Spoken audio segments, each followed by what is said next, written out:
Hello friends, सरकारी रोजगार YouTube channel में आपको बहुत बहुत स्वागत है। फ्रेंड्स, अगर आप चैनल पर नए हैं, चैनल को जरूर सब्सक्राइब कर लें और बेल आइकन प्रेस कर लें, जिससे हमारे ऑल नोटिफिकेशन आपको समय समय पर मिलती रहे। तो वीडियो को ज़्यादा शेयर करना है जितने सक्षम साथी हैं। अगर आप नया आवेदन नया रजिस्ट्रेशन करना चाहते हैं सक्षम योजना में, तो इसके लिए नई पात्रता शर्तें आपको जान लेना ज़रूरी है। तो इस वीडियो में आपको पूरी जानकारी मैं आपको बताने वाला हूं, तो वीडियो को ज़्यादा शेयर करते रहना। तो आपको सक्षम युवा योजना के पोर्टल पर आ जाना है, ऑफिशियल पोर्टल पर आ जाना है। यहाँ पर आने के बाद आपने नीचे स्क्रॉल कर लेना है। जब आप रजिस्ट्रेशन करते हैं तो आपको ऐसा कुछ देखने को मिलता है, सक्षम युवा योजना 2016 के लिए पंजीकरण, रजिस्ट्रेशन फॉर सक्षम युवा स्कीम 2016। ठीक है, do you want to register for. तो यहाँ पर आपने क्वालिफिकेशन सेलेक्ट करनी है जिससे आप भत्ता प्राप्त करना चाहते हैं, जिसके लिए आवेदन आप करना चाहते हैं। +2 ग्रेजुएशन या पीजीटी के लिए, जैसे कि मैं ग्रेजुएशन सेलेक्ट कर रहा हूँ। इसके बाद गो टू रजिस्ट्रेशन पर क्लिक कर लेंगे। ठीक है, नियम और शर्तें मैं आपको दिखाने वाला हूँ नई नई। ठीक है, तो आपने वीडियो को ज़्यादा शेयर करते रहना है। सक्षम योजना का फॉर्म भरने से पहले इसके बारे में पूरी जानकारी लेना ज़रूरी है। ठीक है, तो देख सकते हैं जितने भी सक्षम साथी हैं, प्रोसेसिंग चली हुई है, अभी थोड़ा वेट करें फ्रेंड्स।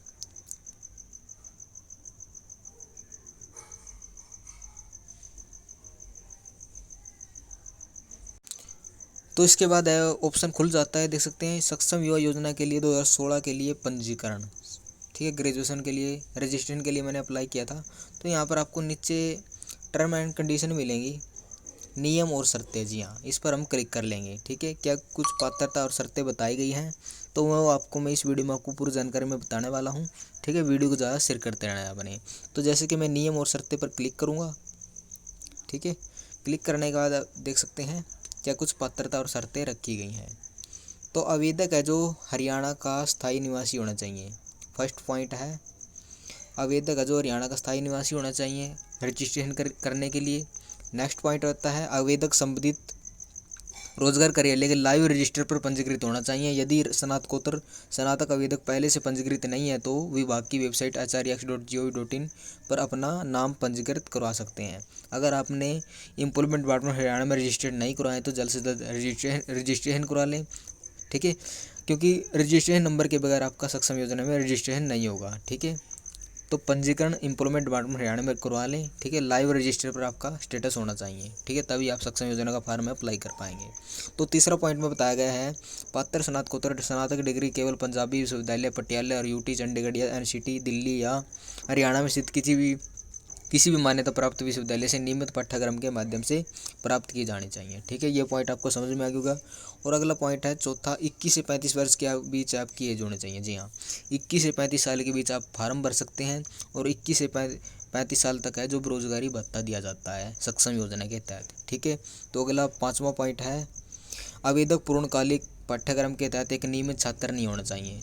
ठीक है, आपकी पढ़ाई आगे जारी नहीं होनी चाहिए। ठीक है, तो आप शिक्षक छात्र नहीं होने चाहिए। ठीक है, अगला पॉइंट है छठा, आवेदक की स्नातक डिग्री पात्राचार से उत्तीर्ण नहीं होनी चाहिए। आपकी ग्रेजुएशन और पीजीटी की डिग्री है वो पात्राचार से उत्तीर्ण नहीं होनी चाहिए।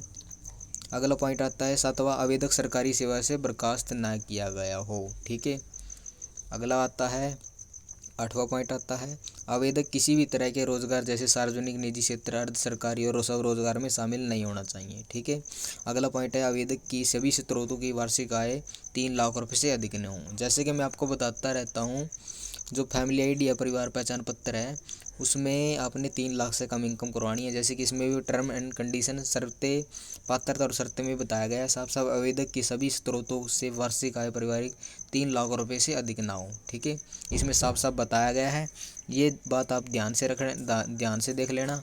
ठीक है, तो 3 लाख से कम आपकी एनुअल इनकम होनी चाहिए फैमिली आईडी में। ठीक है, तो 3 लाख से कम कभी आपका इनकम सर्टिफिकेट होना चाहिए, तभी सक्षम योजना का जो फॉर्म है आप अप्लाई कर पाएंगे। अगला पॉइंट आता है, 6,000 रुपये प्रति माह की दर से मानदेय सौंपे गए कार्य को 100 घंटे करने की एवरेज में दे होगा। ठीक है, तो 100 घंटे आपको कार्य करना होगा तभी आपको 6,000 रुपये की राशि मिलेगी, अन्यथा नहीं मिलेगी। ठीक है, अगला पॉइंट रहता है, मानदेय अधिकतम सीमा 3 वर्ष 36 महीने तक या 35 वर्ष की उम्र, जो भी पहले हो तक दे होगा।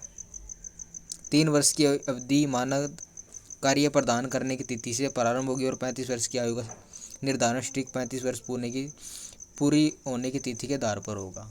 ठीक है। तो अगला पॉइंट आता है, पंजीकरण केवल डिजिटल मोड में आरटन द्वारा बनाए गए पोर्टल सक्षम युवा पोर्टल पर आप रजिस्ट्रेशन होगा। सक्षम योजना का फॉर्म है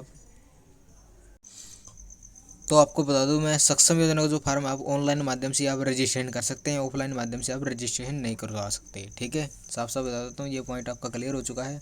अगला है स्वयं सत्यापित घोषणा। जी हाँ, स्वयं सत्यापित घोषणा के बारे में भी बताया है। ठीक है, जरूरी जानकारी है सक्षम योजना के रजिस्ट्रेशन करने से पहले कि पहला पॉइंट है, आवेदक के घर में एक चालू शौचालय है। यदि प्रार्थी के घर में चालू शौचालय नहीं है तो वह पंजीकरण के 2 महीने के अंदर अपने घर में चालू शौचालय बनवाएगा। ठीक है, तो आपके घर के अंदर है शौचालय जरूर होना चाहिए, तभी आप सक्षम योजना का जो फॉर्म है अप्लाई कर पाएंगे। तो सेकंड पॉइंट आता है कि आवेदक के परिवार का बिजली विभाग या कंपनी की तरफ से कोई लंबित बकाया देय नहीं है, बिजली विभाग या कंपनी के डिफॉल्टर नहीं है। यदि इस प्रकार का कोई लंबित बकाया है तो वह मानदेय रोजगारी भत्ते से अदा करेगा। ठीक है, तो किसी पर आपका डिफॉल्टर केस नहीं होना चाहिए। ठीक है, लंबित केस ऐसा कोई बकाया ऐसा कुछ नहीं होना चाहिए, तो आपको बेरोजगारी भत्ते से है जो बकाया राशि अदा करनी होगी। ठीक है, तो अगला पॉइंट आता है कि आवेदक का परिवार किसी भी सहकारी बैंक का डिफॉल्टर नहीं है। यदि वह उसका डिफॉल्टर है तो मानदेय बेरोजगारी भत्ते से अदा करेगा। ठीक है, किसी प्रकार का सहकारी बैंक का उसका डिफॉल्टर नहीं होना चाहिए। ठीक है, अगर डिफॉल्टर होगा तो वह मानदेय बेरोजगारी भत्ते से अदा करेगा। ठीक है, और अगला पॉइंट आता है कि उसके परिवार के किसी सदस्य या द्वारा सार्वजनिक पंचायत भूमि पर कोई अतिक्रमण नहीं किया गया है। ठीक है, तो अगला 5वां पॉइंट है कि आवेदक के परिवार शहरी स्थानीय निकाय के गृह कर डिफॉल्टर नहीं है। यदि वह मानदेय बेरोजगारी भत्ते से अदा करेगा। ठीक है, अगला पॉइंट आता है, उन पात्र स्नातक स्नातकोत्तर आवेदकों को जिन्हें नामित विभाग मानद कार्य के लिए सक्षम नहीं है, उन्हें 1500 3,000 रुपये प्रति माह बेरोजगारी भत्ता इस शर्त पर दिया जाएगा कि जब भी विभाग द्वारा उसका नाम मनोनीत किया जाएगा वह सरकार द्वारा आयोजित विभिन्न कौशल विकास कार्यक्रम के तहत कौशल प्रशिक्षण में भाग लेने जाएगा और आवेदक द्वारा 200 से ज़्यादा कौशल प्रशिक्षण विकल्पों में से कम 10 विकल्प पंजीकरण के लिए ऑनलाइन पोर्टल पर देना होगा। ठीक है, आपको पूरी जानकारी समझ में आ गई, आप देख सकते हैं।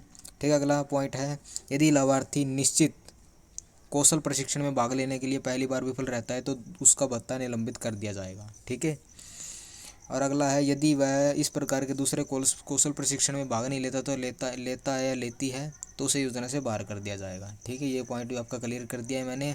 ठीक है, तो ये थी फ्रेंड्स जो नियम और शर्तें नई सक्षम योजना से रजिस्ट्रेशन से पहले आपने ये पूरी जानकारी आपको जान लेना ज़रूरी है। ठीक है फ्रेंड्स, तो ये आपको पात्रता और शर्तें आपको दिखानी थी मैंने सक्षम योजना के बारे में।